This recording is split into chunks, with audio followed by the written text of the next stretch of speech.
Hey, what's up, y'all? Natalie Milom here, the dope trauma therapist, and I am back with a vlog for this week. Something I wanted to talk to you guys about is understanding when silence hurts as it relates to sexual repression and trauma.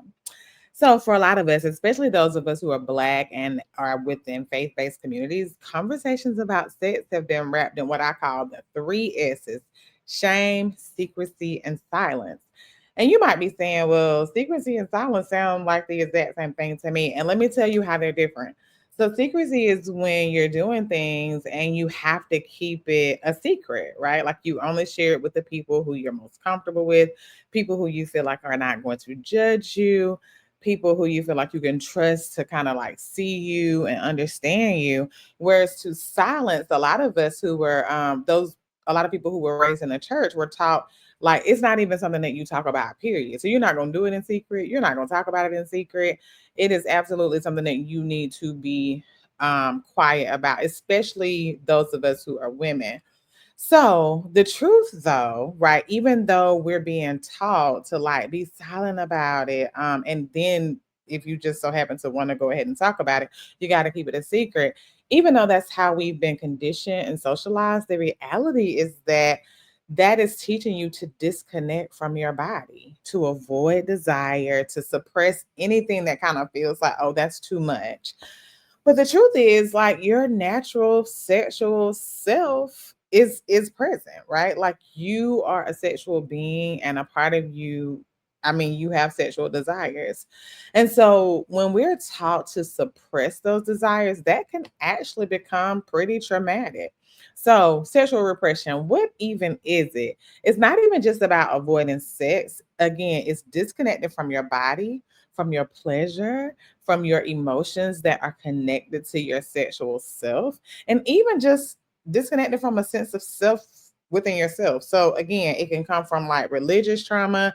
It can come from cultural shame. Like women are taught to be modest and don't be too sexual, don't be too forward. Don't talk about what you like sexually. It's almost like women were created in the terms of being sexual for a man's pleasure, as if we women don't have pleasure ourselves or don't feel pleasure ourselves when it comes to sex.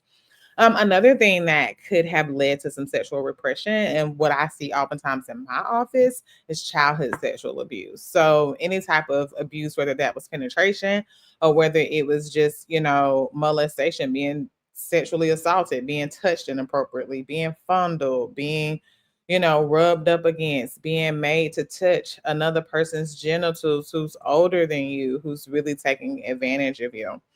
You also may have been raised in a household where emotions and curiosity about your sexual self were punished. And then again, early experiences where desire, like sexual desire, ends up being linked with danger, being linked with guilt, being linked to sin, being linked to shame, any of those things. And so over time, when that happens, your nervous system learns that pleasure equals threat, right? Pleasure equals bad. So you might tense up during intimacy. You might tend to like just numb out, dissociate. You may even have like a lot of anxiety around just being too much when it comes to your sexual self. And so that's not necessarily your fault. That's just your body's way of protecting you from the pain that kind of comes from feeling ashamed of yourself, being told that you're bad for having these feelings and things like that. So, sexual repression is often layered with emotional neglect, religious trauma, and sexual abuse. And so, these experiences don't just live in your brain and in your memory, they actually live deeply within your body. So, you might notice, like, after sex, you feel shame or guilt. You might notice that you have a difficult time really trusting partners when you are being sexually intimate with them. You may notice that like you have a fear of being seen. So like you have a fear of taking off your clothes and allowing yourself to be fully seen. You may even notice that you have a fear of being touched sexually, and especially when there's been sexual trauma, you might have a hard time being touched in a very specific way. Those certain spots might be triggers for you. and reminders of some trauma that you've had. And then you might also notice just like a chronic sense of disconnection and just confusion about your sexual self. So again, that's trauma, and that is how trauma can show up. And the good news, though, is that healing is possible.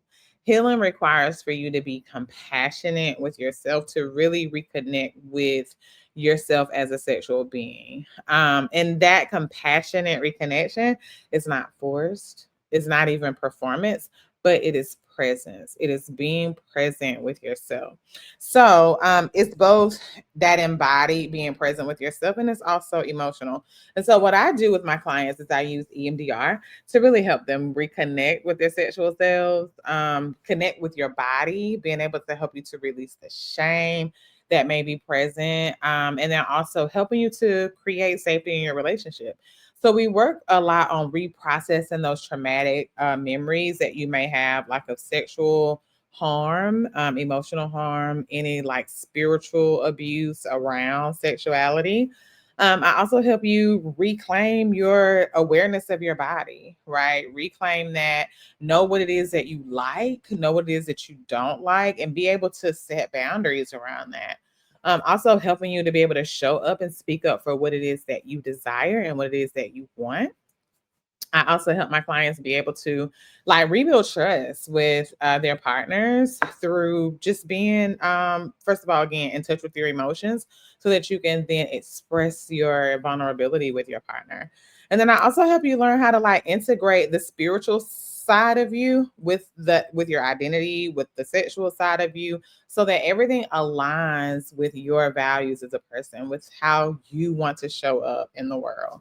And so what I do is help you to really, just reconnect and integrate everything, because your body deserves to feel safe. You deserve to feel safe enough to experience joy, pleasure, intimacy, and to be able to feel all of those things without fear. You absolutely deserve that. So if that sounds like you, if you are in need of healing some sexual repression that may be showing up and feeling like trauma, then I invite you to reach out to me today. You can reach out at dopetraumatherapist.com /sex therapy. You can also just go to dopetraumatherapy.com. And I would look forward to hearing from you soon. If this is something that you really connect with, like drop it in the chat. Like, what are some things that you've noticed about yourself that may be perhaps sexual repression? Okay. And until next time, take care.